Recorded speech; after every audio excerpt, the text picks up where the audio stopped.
Hey guys, Joe Miles here with Osseo Gear. This is the Mission Whitetail Podcast.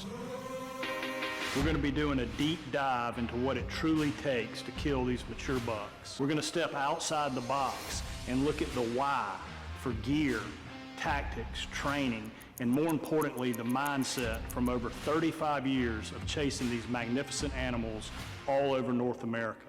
Thank you for following along and welcome to Mission Whitetail. All right, guys, Mission Whitetail, welcome back, episode 75. Man, we're almost closing in on 3 years.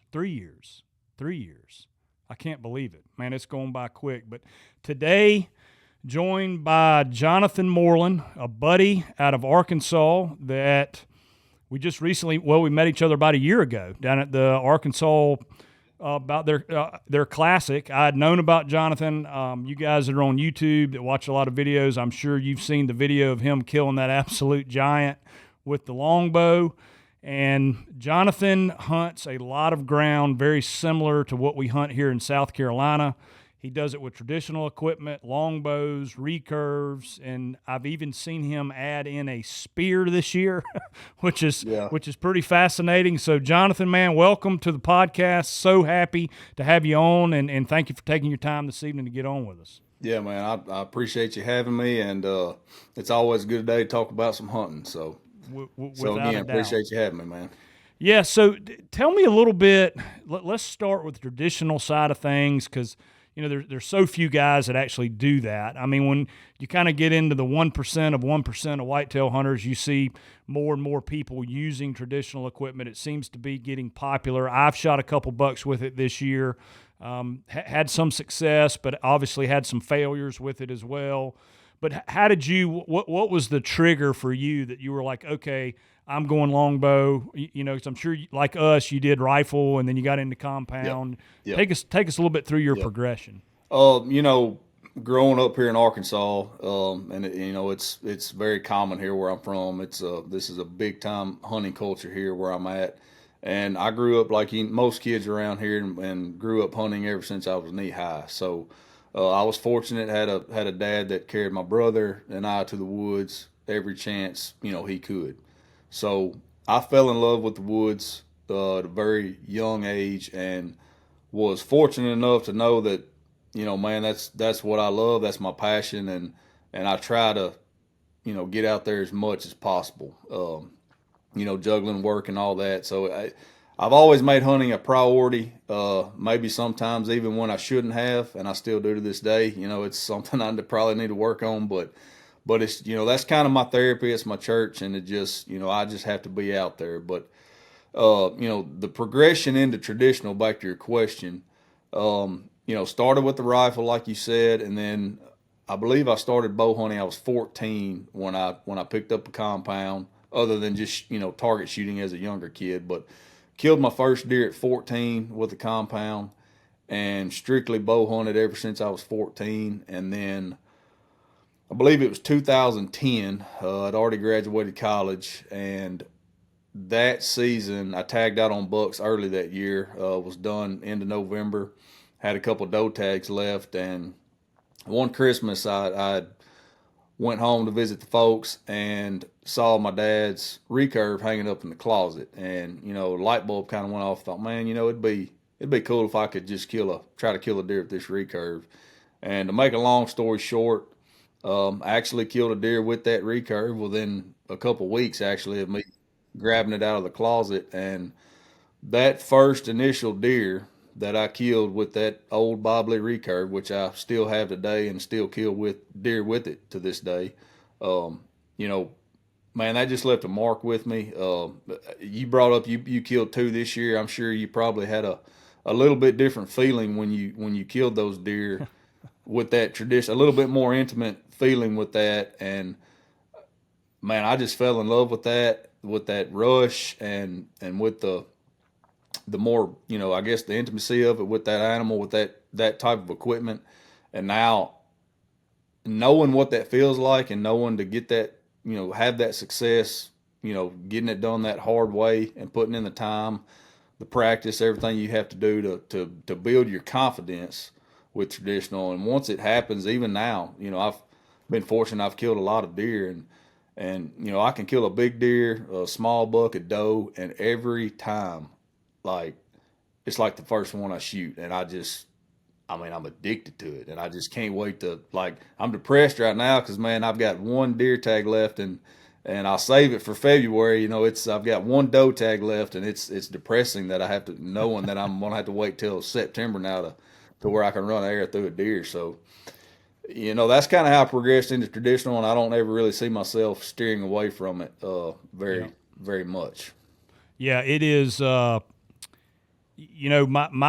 I guess I got a whole bunch of questions for you, but my progression was I shot it for about 8 months. I was very fortunate to get Bobby Worthington to give me some tips and go actually shoot with him a couple of times, and I think he got me way ahead of the curve. Had I just watched YouTube videos and kind of learned it on my own, which a lot of times is the best way to do it. But man, having that guy to help me, got my shooting down, and it's like you say, it's a whole nother animal. I mean, going from rifle to bow is one thing, and that's a pretty big step. But buddy, it is. I mean, the modern compounds that we have now, I mean, with 85% let off and the speeds you get out of them, I mean, it's certainly not like shooting a muzzle loader or a rifle, but it's the jump from the recurve to the longbow or the compound bow to the recurve or the longbow is even a bigger jump to me than the rifle to the bow. I mean to the compound bow.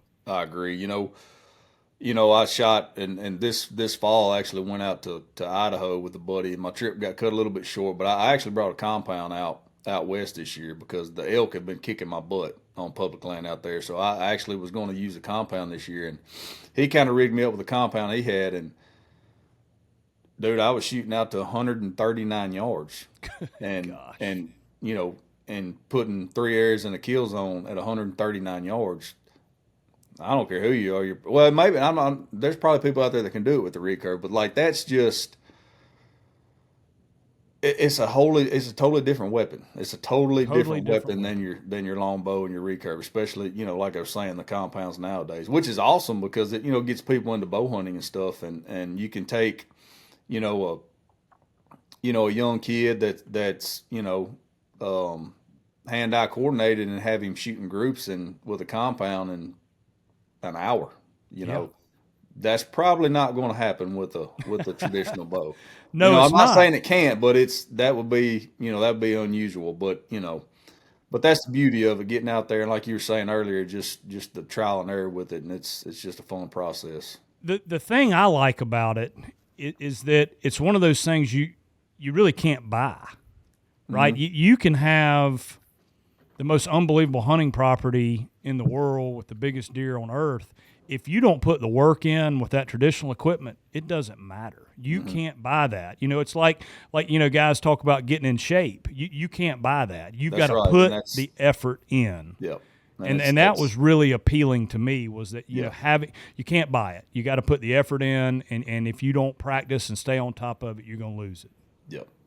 And and you can still, with traditional, you can put all the practice in you can imagine, and you're never going to master that traditional bow. Like things are going to happen with it. It's just, which that's hunting, and that's even bow hunting in general, or even with the rifle, things are going to happen. But that's something I really love about it, is knowing that, every time I go to a field with it, even though I have a tremendous amount of confidence in it, I've been able to take a lot of animals with it.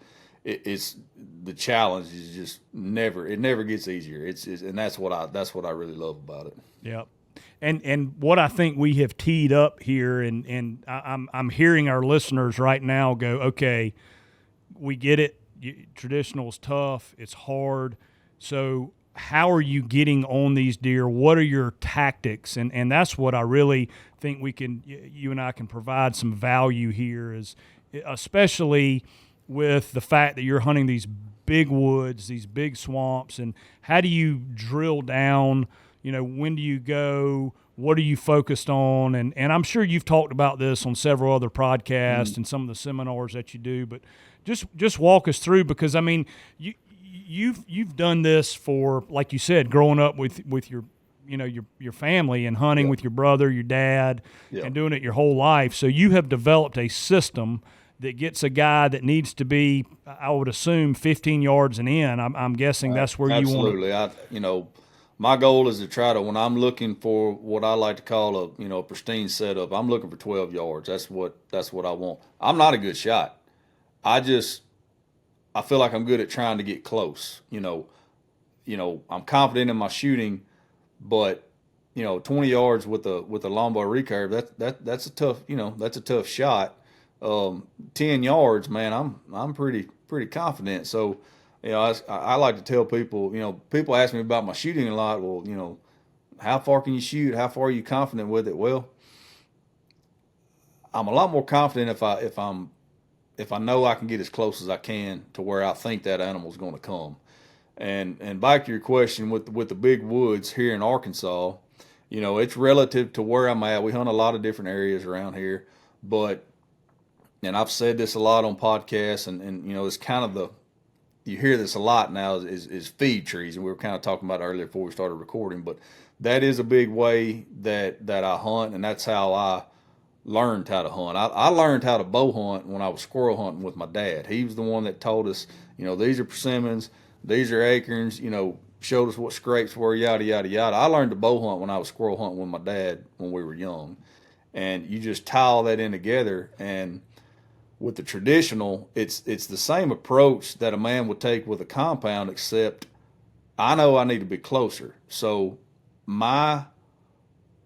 I'm looking for a setup, I'm looking for more detailed trees and setups that's going to get me close to where I think that deer is going to be, if that makes sense.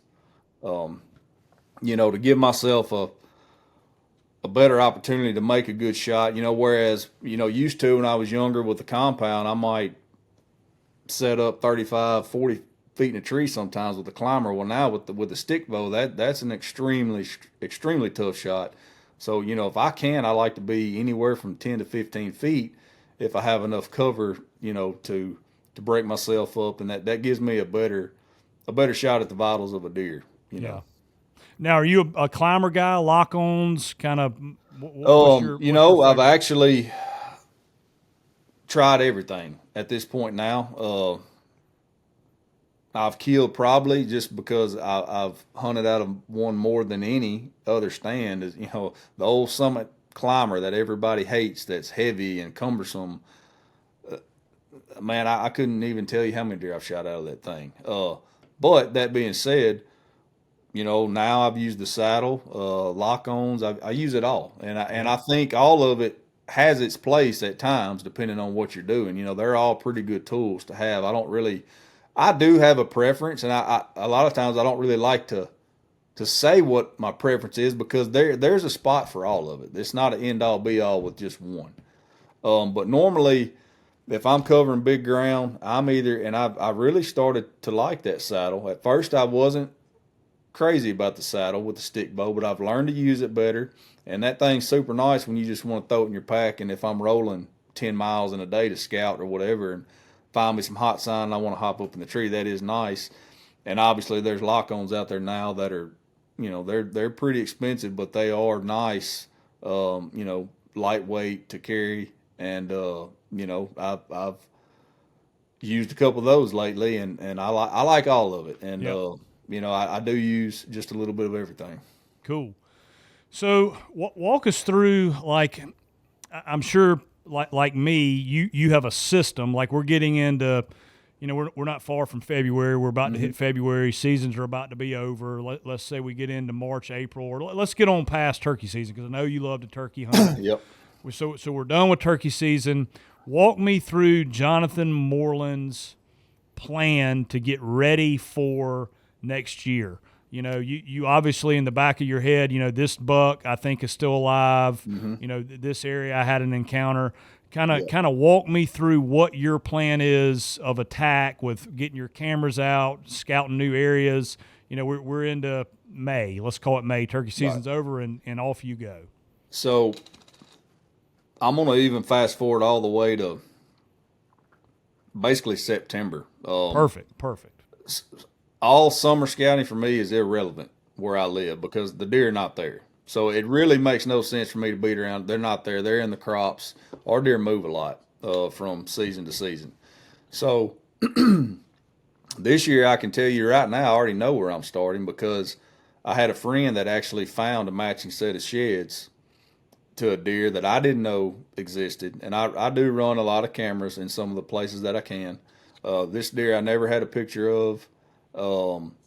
I knew I had another good buddy that hunted in the area. I figured he might have a picture of this deer, so got to talking to him, and he actually did have a picture of this deer not far from where the sheds were found. So what I would do is this area where these sheds were found, 2 miles of where these sheds were found, I'm going to go in there starting in maybe potentially late August, September, and I'm going to find every single feed tree I can find in that area early.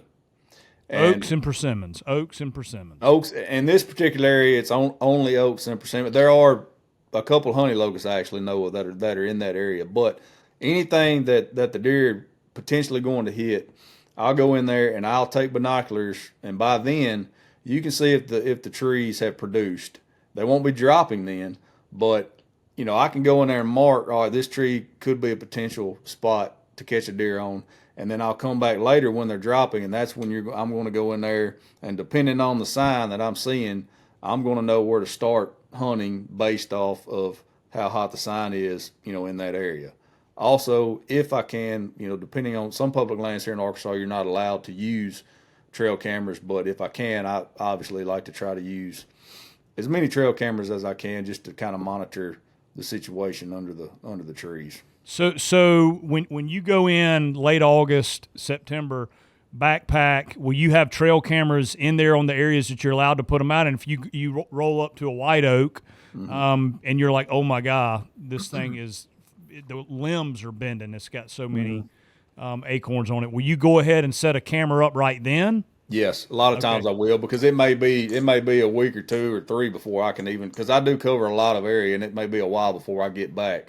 So when I do get back, I know that tree's going to drop at some point.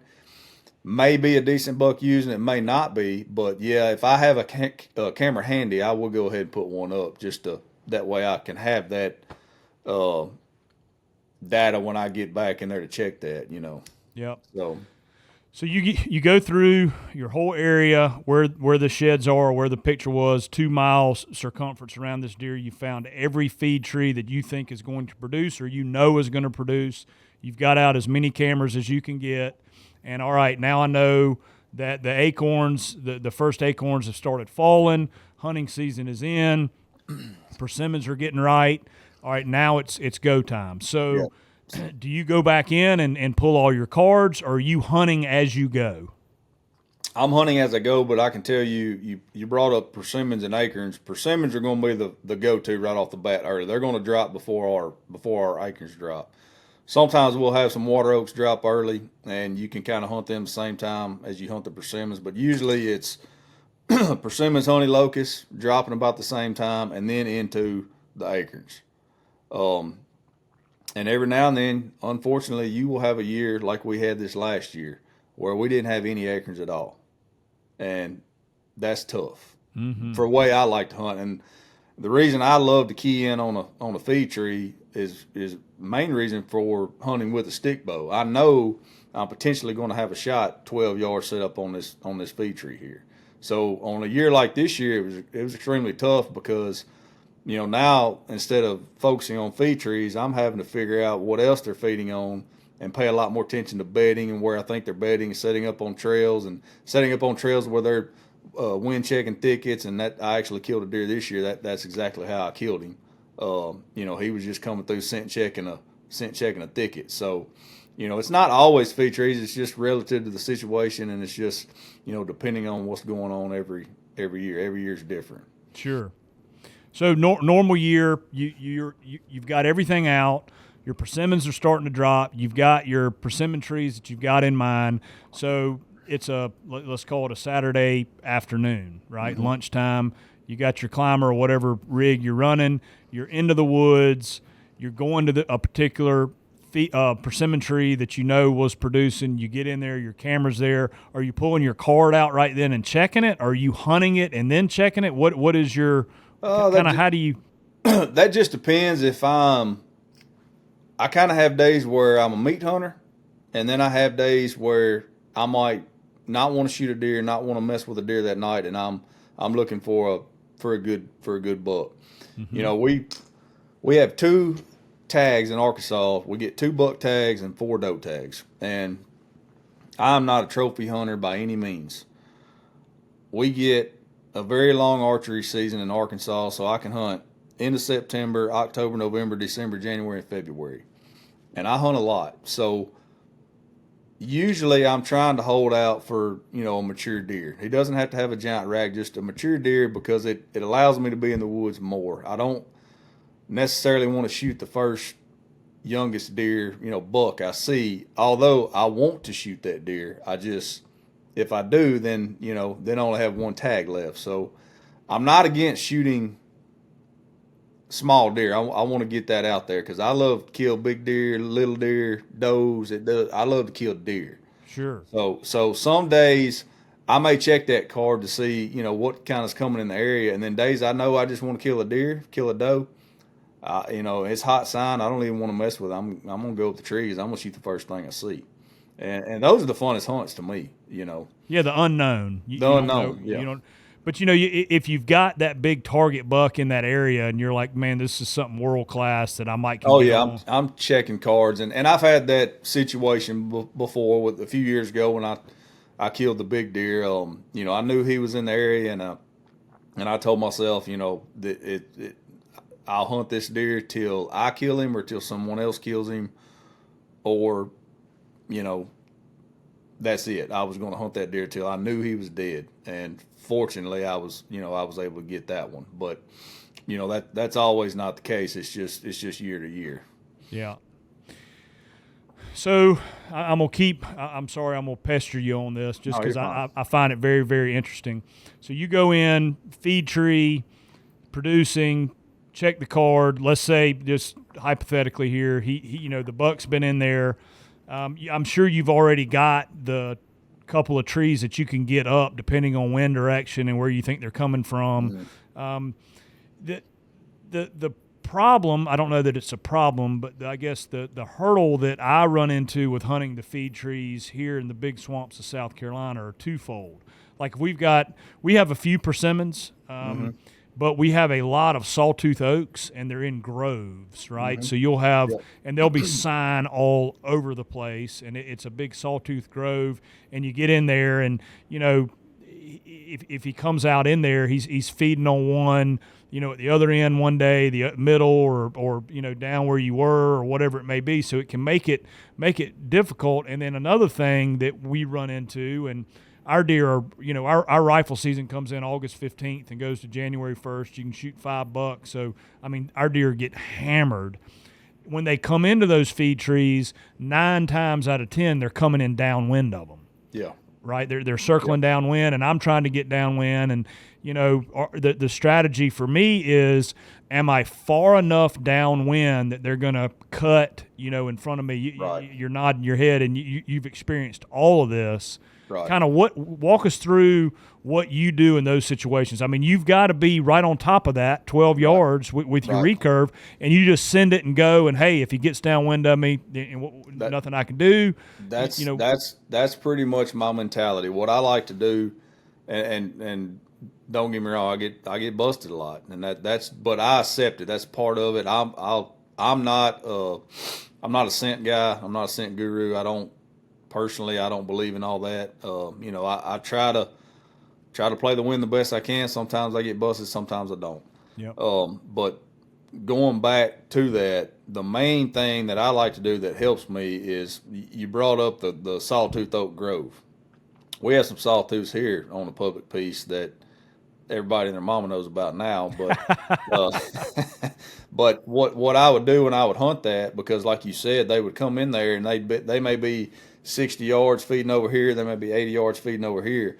I would always try to find where I thought they were bedding.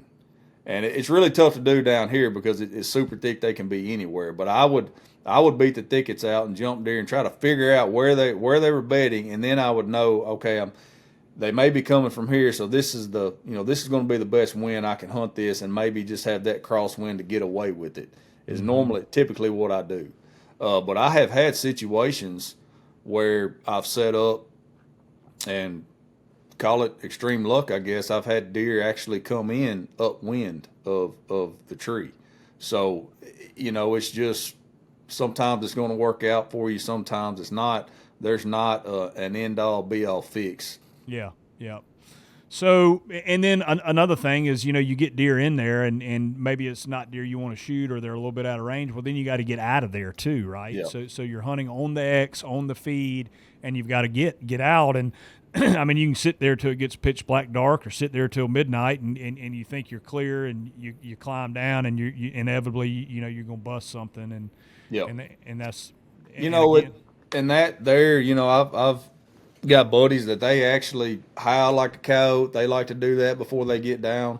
I don't ever, I just try. And if I'm not in a hurry, I'll sit there if I can hear deer because you can't see them. And, when I don't hear anything, I'll try to slip out of there. But that's part of it too. But I don't overthink that. I just, when it's dark and if I can get out of there, I'm just getting my butt down and I'm gone, Yeah.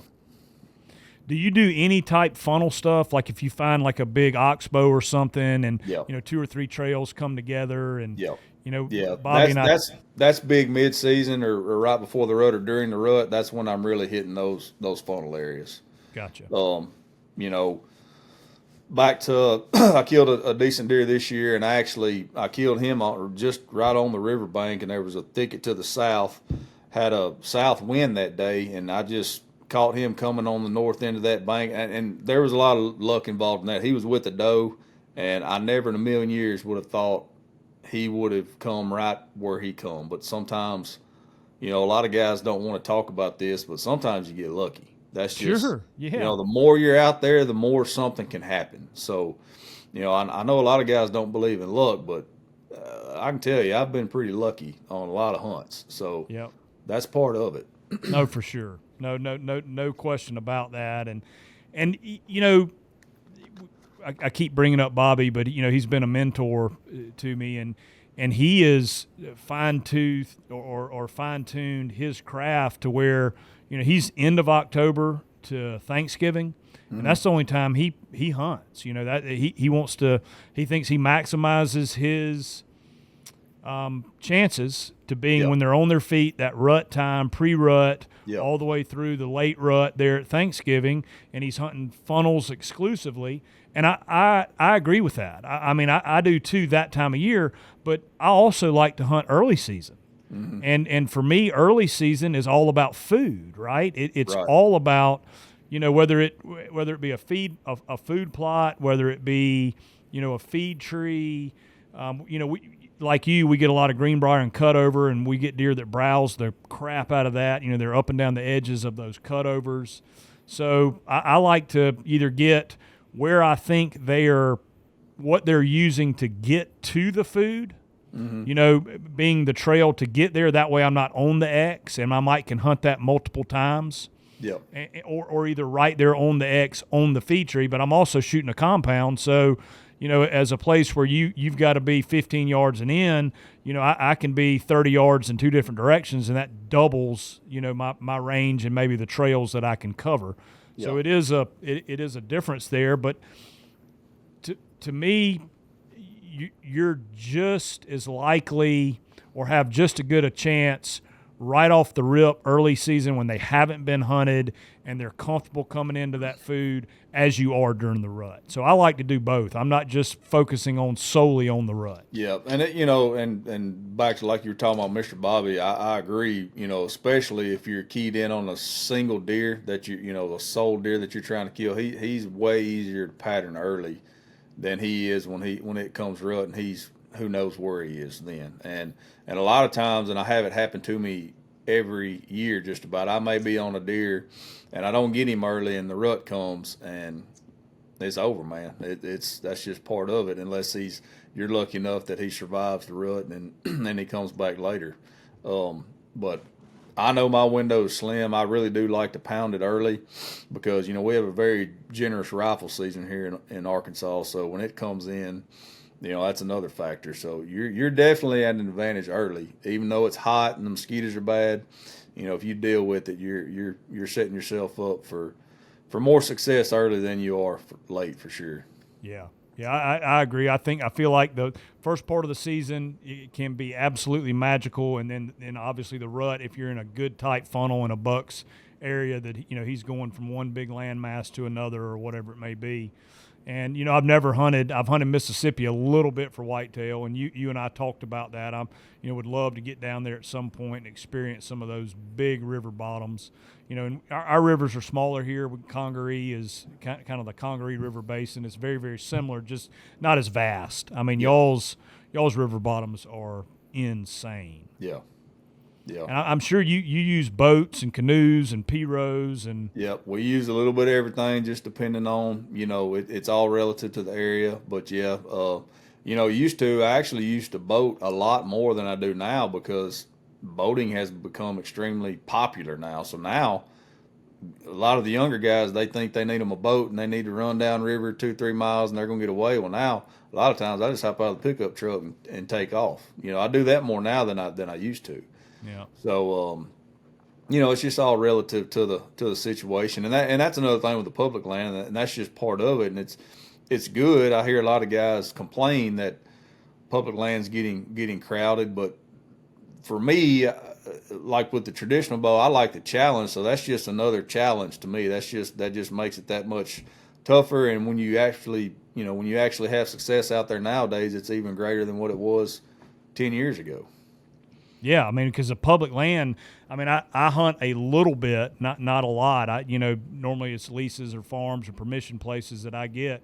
Yeah. But man, public that's the badge of honor now. Yep. And you guys will post a picture on social media or whatever, and the first question that comes up was he on public. Yep. That's and like you said, the lease and stuff. I have a lease that I hunt, and we were kind of talking earlier before we started filming that, I love a hardcore public land hunt. That's probably my favorite hunt. But I also love, a little more relaxed hunt if I can get that. And I just love hunting, but I don't knock anybody how, whatever they prefer, that's fine. But I do feel a little bit different about hunts, whether it is public or private. That's me personally, because most of the time, you hear a lot of arguments on this, but most of the time, for me, it's definitely tougher on public. It always is. It always has been for me. There's just so many factors there that you can't control, and today with the private, there's a lot of things that you can control. You kind of know who's out there, and definitely less pressure. And I always do feel a little more, I guess, special about the hunt if I do have some success on public, and that that makes it great. Well, it's the most rewarding, right? It's Absolutely. the most rewarding because Yep. the playing field basically is even. You kind of mentioned it earlier about the trad bow. You can't buy success on public land. The only thing money gives you advantage on public land is maybe a little more time than another guy. You Yep. can't buy it. You got to put the time in, and you got to put the work in.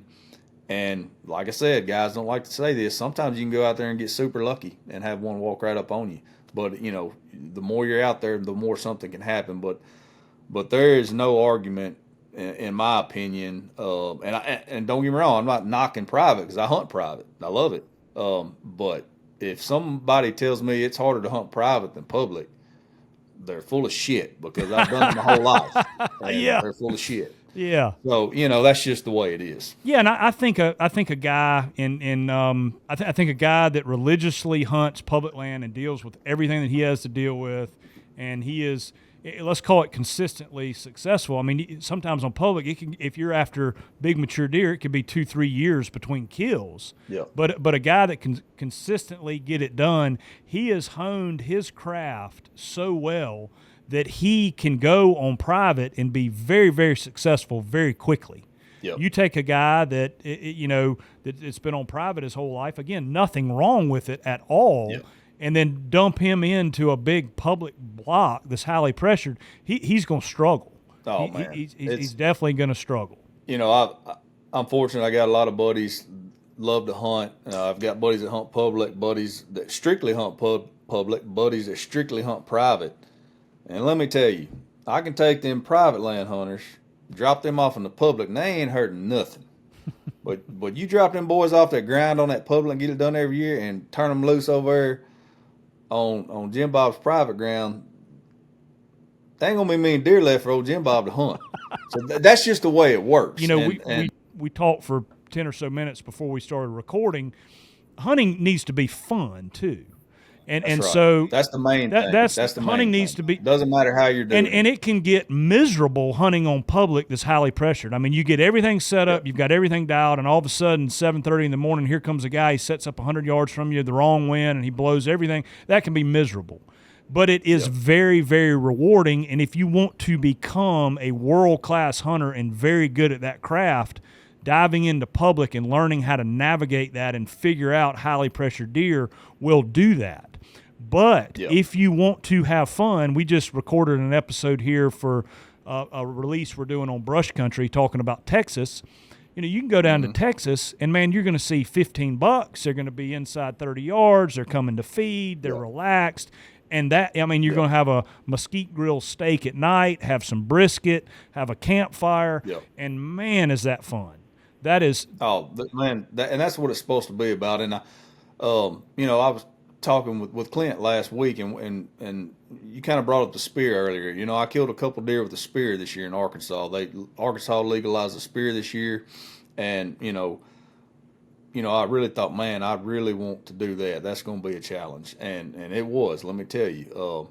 But I want to talk about this a little bit. So me and my buddy Jason got back there and put our heads together, and I'm going to give Jason credit on this. He's pretty much the one that built the spear. We built a couple spears. And, you know, I have a place in Arkansas, a small, it's a small lease that it's the only time I've ever been able to actually have a place where I could bait. And when I knew Arkansas was going to get the spear legalized, I thought, man, I'm going to do whatever I can to try to get one with a spear. So I baited under my tree to try to get a deer close enough to where I could spear it. And I ended up killing two. And it took me, to kill a buck, it took me, I forget how many days it was, but I never went to the tree with a bow. I had in my mind, I'm going to kill a deer with this spear, or I'm not going to kill anything this year. And it took me a while to get it done. And when I got it done, dude, it was fun. And I mean, it was fun. But did that take a whole lot of woodsmanship and skill and grind for me to, you know, it took a lot of work getting the corn back in there, but, you know, did it take a lot of woodsmanship for me to pour that corn out and have it, which I do know a lot, and I did things that most people probably wouldn't have done to help me set up better. But, you know, that particular hunt, which was fun, and I want to do it again. I'm telling you, I want to do it next year. But, and then again, I went out of state on a public land hunt and killed a deer with my longbow, or with my recurve. And dude, I put in 20 miles scouting in an area I've never been in my life. I put in a lot of work. And that hunt on public with my recurve was more rewarding to me than killing a bigger rack deer with a spear in Arkansas over a corn pile. Now, it was more rewarding to me on the public, but guess what? Both of them were fun, man. They were fun. And I don't knock anybody for how they want to hunt, whether it's over bait, private, public, whatever. And like you said, as long as you're having fun, that's all that matters. And even if you want to shoot a deer over a corn pile with a 300 Weatherby with that Smorjanovsky scope, if that's fun to you and it's legal, I'm all for you. Sure. No, and again, it's to each his own. I mean, there's so much infighting, and I don't want to get on a philosophy, soapbox on all this. But I guess the point being is, you know, the work that you have put into this. I mean, I remember Rendell, Eric, and I were talking, and you guys did the that tethered public land challenge tour, and me and Rendell hunted in Indiana. Yep, together and a couple years ago. He talked about, man, that you would leave 2 hours before daylight and you'd be back 2 hours after dark, and you were driving, forever to get to a spot that you knew was going to be good. You were staying there all day long, and you were getting back, 2 hours after everybody else, and I'd get back and Rendell had all my food ate. Of course he did. Back. Yes, he absolutely did. Rendell's philosophy, and I know he'll listen to this, so I'm gonna rag him a little bit. He's the Osseo trade show manager, so he's actually up in Pennsylvania right now getting everything set up. But Rendell's philosophy is Rendell first and everyone else for themselves. That's how. No, he's a super good dude. I love Rendell. Yeah, he is a good dude. Super and hardcore hunter, and he gets after it on public. He hunts really hard on public. And back to that, I did, but to say that I did all that, and guess what? I got my butt whooped that year. I put myself within 8 yards of a really, really nice deer. Had my recurve and just couldn't get the shot off. But in my mind, and everybody defines success different. I had to tell myself, even though I didn't get a shot on that deer, dude, I did everything I knew to do to put myself in that spot. And I got within 8 yards, and he was probably a 150-inch deer. And had I had a compound, potentially maybe I would have missed. But had I had a compound and not trying to get that deer on camera, I would have been drawn back and sent an arrow, no problem. I feel like that deer would have 1,000% died. But I had my stick bow. And, the deer won that day. And guess what? Most of the time, the deer are going to win. That's just part of it with your stick bow. And, when that deer blew out of there, and I thought, God, it every now and then it crosses my mind like, man, if I'd had a compound, that'd be one more deer on my wall, But I'm past that now. It's not about how many deer I have on my wall now. It's about getting that full satisfaction, and I do know what it feels like to have that satisfaction on public land with the longbow or recurve or whatever, and there's nothing like it, man. And that's what keeps me going year after year after year. Yep. And not to say that I don't hunt private, because I do, but my passion is getting out there grinding on that public, and it doesn't even have to be a 150-inch deer like that one. If the mood strikes me and I put in my work, put in my time, it's a new place. It's all about the experience, man.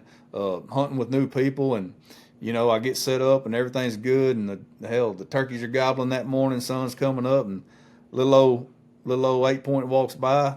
He's in trouble, dude. He's in trouble. I'm having a good time. So, but that's what I love. Back to the traditional deal. That just what, for me, that's what makes it special, is that every deer I'm lucky enough to get with the trad bow is, man, that's a trophy in my book. Yeah, no, for sure. Well, man, I know you got things to do tonight, and I appreciate you coming on. But walk us. I normally do this with guys. Walk us through your recurve setup, like your bow weight, draw length, arrow, broadhead. A lot of guys are fascinated by that stuff. Gear junkies. We got a lot of gear junkies that listen to this. Walk us through all that, and because you've I'm sure got it dialed down to a science. I wouldn't say I have it dialed down to a science, but I will say what this last season I used just about every. Matter of fact, it was every deer I killed with my recurve. I used my recurve this last season. It's a 53-pound Bob Lee. Actually used a day 6 arrow, 350 spine. I love the Simmons broadheads. I'm a firm believer in the Simmons broadheads. Not necessarily a specific one. I use all of them depending on what I may be doing. But I love the Simmons broadheads. You get them things razor sharp, they're wide cut, and they're going to help you out in troubled shots. And matter of fact, they helped me out a couple times this year, with shooting just a little bit back for a couple of them. You'll see I videoed them, and you'll see why. But the arrow that I shot this year, total weight, I believe, was 581 was my total weight. And I draw right at about 28 inches. Yep. So where can guys go? I mean, you got an incredible YouTube channel, guys. If you hadn't seen the great big buck that he shoots with his longbow, go to his YouTube channel. Johnathan, tell everybody where they can come and find you and come and see some of your stuff. Just YouTube is just my name. It's Johnathan Moreland. My name's spelled a little different. It's JOHNATHAN. I'm on Instagram and Facebook. And back to the YouTube channel, I do have a lot of content that I'm working on, and I kind of got sidetracked. I had a big hunt coming out, and then I had a deer show up, and I went to hunting him, and I have a hard time with that battle as far as putting out content and hunting. Hunting's first to me. I'm going to do that. So the content is usually for me. I can tell you I've got stuff 2-3 years ago that I haven't even put out yet. But I'm going to do a better job this spring and summer getting some stuff pumped out. So there'll be a lot of new content definitely before this fall. A lot of hunting, some spear hunts, bow hunts, public hunts, all kinds of stuff. So, yeah, just Johnathan Moreland on YouTube. That's awesome. Guys, if you want to follow along and follow somebody that really gets it done, knows what he's doing, is full of woodsmanship, I would highly recommend following Johnathan, seeing everything that he does. Man, thank you so much for popping on here and spending time in your evening. I know you got a lot going on, and we appreciate it, and I look forward to hopefully seeing you at a couple shows this year if you're around. We unfortunately won't be in Arkansas this year, but we'll be hitting some of the other ones, and I'm sure we'll run into each other somewhere down the road. Yeah, man, I greatly appreciative of you having me on here, and yeah, man, can't wait to catch up with you. Thanks, buddy. See you, man.